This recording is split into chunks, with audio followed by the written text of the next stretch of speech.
3 customer wants delivery on 10/3/2018। देखो due date क्या थी, ड्यू डेट थी 1 मार्च 2018 और ये मांगना कब डिलीवरी चाहता है, ये डिलीवरी चाहता है 10 तारीख को, यानी लेट डिलीवरी चाहता है। ठीक है, तो यानी ये लेट डिलीवरी का केस है। तो देखो किस तरीके से करते हैं हम लेट डिलीवरी का केस हैंडल। तो देखो 2 मंथ फॉरवर्ड सेल और बाय रेट तो हमें पता ही है, फर्स्ट वाले पार्ट में हमने कैलकुलेट किया था। तो और ड्यू डेट कब है, 1/3/2018 को, लेकिन ये 1/3/2018 को तो आए नहीं लेने के लिए डिलीवरी। तो अब लेकिन 1/3/2018 को हमें तो मार्केट से लेना पड़ेगा, अब हमें मार्केट से लेना पड़ेगा। तो अब तुम बोल रहा है कि मैं 10 तारीख को आऊँगा, तो मैं तो रख करके अपने पास करूँगा क्या, मेरा तो घाटा हो जाएगा। तो मैंने क्या किया, एक स्पॉट सेल कर दी। मैंने जो मार्केट से खरीदा था मैंने उसी का उसी दिन बेच दिया। तो अगर मैं बेचता हूँ मार्केट में तो मार्केट में ही बेचूंगा। तो अगर मैं मार्केट में बेचूंगा तो मैं डीलर क्या हुआ, डीलर एक तरीके से कस्टमर ही तो हो गया ना दोबारा। तो देखो 1/3/2018 को जो सेल करने का स्पॉट रेट है, कस्टमर को क्या पड़ेगा, कस्टमर को कम मिलेगा जब वो सेल करेगा। तो यानी कितना मिलेगा, 40.80। तो स्पॉट सेल 1/3/2018 को कितने में बेचा इसने, 40.80 में बेच दिया। लेकिन इसने बोला कि मैं 10 तारीख को आऊँगा, लेकिन क्या पता 10 तारीख को भी ना आए। तो हम इसको जब लेट डिलीवरी का केस में हम 15 दिन का जो है ग्रेस पीरियड देते हैं, यानी 15 दिन में आप कभी भी आकर के ले जाना। ठीक है, अब लेकिन हमने तो जो खरीदा था मार्केट में वो आज ही बेच दिया, लेकिन 15 दिन में आएगा तो हम हमारे पास डॉलर रहेंगे कहाँ। मतलब हम एक और हम लोग करेंगे, कॉन्ट्रैक्ट करेंगे, 15 डेज ओपन बाय का कॉन्ट्रैक्ट करेंगे। तो आज का अगर तो बाय का अगर हम कॉन्ट्रैक्ट करते हैं तो हम कौन हुए, कस्टमर से डीलर। कौन डीलर अगर मार्केट से बाय का कॉन्ट्रैक्ट करता है तो वो क्या हुआ, एक तरीके से कस्टमर ही तो हो गया ना। तो कस्टमर अगर बाय का कॉन्ट्रैक्ट करेगा तो उसको महंगा पड़ेगा।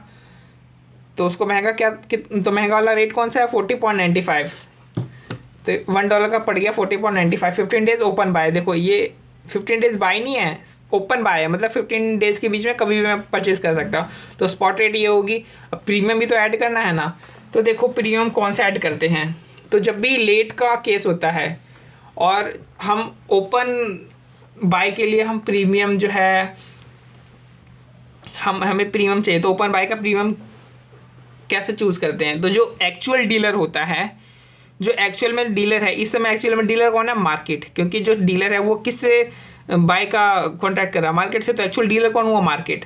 तो मार्केट के लिए चाहे मार्केट के लिए जो अपर मंथ का जो रेट है और जो लोअर मंथ का रेट है, उसमें से जौन सा रेट कस्टमर जो एक्चुअल डीलर है उसके लिए बेनिफिशियल होगा, वो वाला रेट चुनेगा। तो देखो अभी हम कहाँ पे खड़े हैं, अभी हम खड़े हैं, नहीं हम कौन से मंथ के लिए कर रहे हैं, सॉरी कौन से डे के लिए कर रहे हैं, हम 15 दिन में कभी भी करने के लिए कर रहे हैं। तो 1 से 15 दिन के लिए कभी भी, और फिर 15 से अगला जो ईयर मंथ एंड है। तो ये हम मान लें हम यहाँ के लिए कर रहे हैं, मतलब 1 से 15 कभी भी। तो लोअर मंथ कौन सा हुआ, लोअर मंथ हुआ मंथ का स्टार्टिंग, और अपर मंथ कौन सा हुआ, अपर मंथ 1 महीने बाद का, यानी 1 मंथ फॉरवर्ड हो गया। तो कौन सा रेट बेनिफिशियल होगा, तो देखो यहाँ पे जब हम 1 मंथ फॉरवर्ड का रेट लेते हैं तो 1 मंथ जो लोअर मंथ हो कौन सा, स्पॉट मंथ हो गया, स्पॉट रेट, और अपर मंथ कौन सा हुआ, 1 मंथ फॉरवर्ड रेट हो गया। तो इन दोनों में से बेनिफिशियल कौन सा होता है, देखो फॉरवर्ड में जाने के लिए हम क्या कर रहे हैं, प्रीमियम प्लस कर रहे हैं। तो यानी जो एक्चुअल डीलर है उसके लिए जो फॉरवर्ड रेट जो होगा 1 मंथ का, वो उसके लिए बेनिफिशियल होगा, बिल्कुल बेनिफिशियल होगा। तो हम मतलब हम 1 मंथ फॉरवर्ड का रेट लेंगे, तो फॉरवर्ड का रेट लेंगे तो प्रीमियम कौन सा प्लस करेंगे, मैं कस्टमर हूँ तो मेरे को ज़्यादा पे करना पड़ेगा, तो मतलब 0.50, क्योंकि मैं बाय कर रहा हूँ तो खरीदूंगा ना, मैं तो कस्टमर हूँ अभी। तो मेरे को 0.50 का प्रीमियम, यानी 0.50 आ गया। तो यानी जो डीलर के लिए कौन सा बेनिफिशियल होगा ओपन बाय में, जो एक्चुअल डीलर के लिए 1 मंथ फॉरवर्ड का रेट, सॉरी जो 1 मंथ फॉरवर्ड का रेट जो है बेनिफिशियल होता है। तो 1 मंथ फॉरवर्ड में प्रीमियम कौन सा लगता है, कौन सा लेंगे, 0.50 वाला, क्योंकि अभी मैं कस्टमर हूँ। तो ये देखो ये ओपन बाय का रेट आ गया 41.45। तो आपको पता चल गया होगा कि जब भी हम ओपन बाय करते हैं तो जो या ओपन सेल करते हैं तो उसमें हम प्रीमियम में डिस्काउंट कौन सा लेते हैं, जो भी एक्चुअल सेलर या जो एक्चुअल डीलर होता है उसके लिए कौन सा बेनिफिशियल होता है, या तो स्पॉटेड बेनिफिशियल होता है या फिर बाय या फिर फॉरवर्ड रेट बेनिफिशियल होता है। तो जो सा भी रेट होता है वो चुन लो। अगर यहाँ पे मान लो यहाँ पे डिस्काउंट दे रखा होता, फॉरवर्ड करने के लिए आपको डिस्काउंट लेस करना पड़ेगा स्पॉट रेट में। तो डीलर के लिए बेनिफिशियल कौन सा होता है? डीलर के लिए बेनिफिशियल स्पॉट रेट होता है, तो उस समय हम यहाँ पे स्पॉट रेट ही लेते, प्रीमियम ना लेते। लेकिन हम चूंकि फॉरवर्ड जाने के लिए हम प्रीमियम प्लस कर रहे हैं, तो फॉरवर्ड में डीलर को ज़्यादा मिल रहा है, तो डीलर के लिए बेनिफिशियल कौन सा हो? Forward rate. और फॉरवर्ड रेट जाने के लिए हम प्रीमियम कौन सा प्लस करेंगे? हम ज़्यादा वाला प्रीमियम प्लस करेंगे, इसलिए हमने 0.50 किया है, तो 41.45 हो गया। तो यानी हमने एक तो ये वाला हमारा कॉन्ट्रैक्ट एग्जीक्यूट हो गया, और ये वाला कॉन्ट्रैक्ट, इस कॉन्ट्रैक्ट को कैंसिल करने के लिए हमने ये वाला कॉन्ट्रैक्ट ले लिया। अब लेकिन ये वाला कॉन्ट्रैक्ट अभी भी ओपन है, और इस कॉन्ट्रैक्ट के लिए हमने ये वाला कॉन्ट्रैक्ट खरीदा है। बट ये दोनों कॉन्ट्रैक्ट एक ही रेट पे हो रहे हैं, बट ये दोनों अलग अलग कॉन्ट्रैक्ट से रिलेट करते हैं। तो ये यहाँ पे क्या होगा? ये स्वैप कॉन्ट्रैक्ट हो गए, है ना। तो स्वैप कॉन्ट्रैक्ट है तो स्वैप गेन या स्वैप लॉस भी होगा।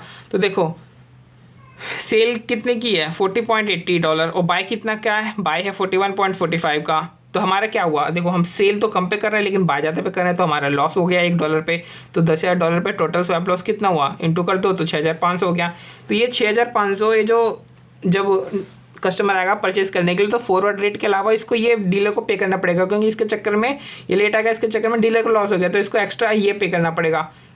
ठीक है। अब ये आया कब? ये आया 10 तारीख को आ गया, है ना। डिलीवरी इसको कब चाहिए? 10 तारीख को। 10 तारीख को आता है, तो 10 तारीख को देखो अभी क्या होता है। इस दिन इसका आउटफ्लो कितना हुआ? आज आपको ये वाला कॉन्ट्रैक्ट आपको एग्जीक्यूट करना पड़ेगा, तो आपको इतना जो है आउटफ्लो चल गया। और इनफ्लो कितना हुआ? इनफ्लो आपने ये मार्केट में बेच दिया, ये जो खरीदा था 40.80 में, यानी इतना आउटफ्लो हुआ, इतना इनफ्लो हो गया। आउटफ्लो इनफ्लो, तो देखो हमारा आउटफ्लो ज़्यादा हुआ, कितना? 0.30 का आउटफ्लो ज़्यादा हो गया। यानी टोटल हमारा आउटफ्लो कितना हो गया? तो टोटल हमारा आउटफ्लो इंटू $10,000 हो जाएगा। 0.3 इंटू $10,000 इसका टोटल आउटफ्लो हो गया। तो अगर ये 10 तारीख को आएगा, तो जो कि हमें पता नहीं है, बट हम फिर भी एक मतलब सर्टेनिटी ला करके ही तो इंटरेस्ट कैलकुलेट हो सकता है, बिना पीरियड के तो इंटरेस्ट कैलकुलेट हो नहीं सकता। तो हम एक सर्टेनिटी लेकर के चलते हैं कि चलो 10 तारीख को आ जाएगा वो। तो इंटरेस्ट कितना लगेगा? तो एक तरीके से क्या है, इसने मेरा एक तो नुकसान करवा दिया एक्स्ट्रा, आज की डेट में मेरा एक्स्ट्रा पैसा इसके चक्कर में चला गया। ठीक है। और ये आएगा कब? ये आएगा 10 दिन के बाद। तो 10 दिन का मैं इसे इंटरेस्ट चार्ज करूँ ना, एक तरीके से मैंने इसको क्या दे रखा है? लोन दे रखा है। तो और एडवांस का लोन का रेट कितना है? 12% का। तो इंटू 12%, बट 12% ये पर एनम के लिए है, और ये क्या नाम है 365 डेज होते हैं। बट ये जो मैं इंटरेस्ट इससे चार्ज करूँगा 10 दिन का तो करूँगा ना, क्योंकि 10 दिन लेट आएगा। तो 10 इंटू 10, तो 10 डिवाइड बाई 365, तो यानी 10 रुपीज़ एक्स्ट्रा इंटरेस्ट के रूप में डीलर को और पे करना, मतलब कस्टमर को और पे करना चाहिए डीलर को। यानी कस्टमर को एक्स्ट्रा कितना पे करना चाहिए? ये तो करना ही चाहिए जो लॉसेस के कारण हुआ है, स्वैप लॉस हुआ है, और 10 रुपये का इंटरेस्ट और पे करना है कस्टमर को। तो 6,500 प्लस 10 = 6,500, यानी कस्टमर को 2 अमाउंट पे करने पड़ेंगे। एक तो ये फॉरवर्ड सेल की जो कॉन्ट्रैक्ट रेट है वो पे करनी पड़ेगी, और ये जो ये लेट के कारण जो भी कस्टमर को लॉस हुआ है वो भी इसको कंपनसेट करना पड़ेगा कस्टमर को।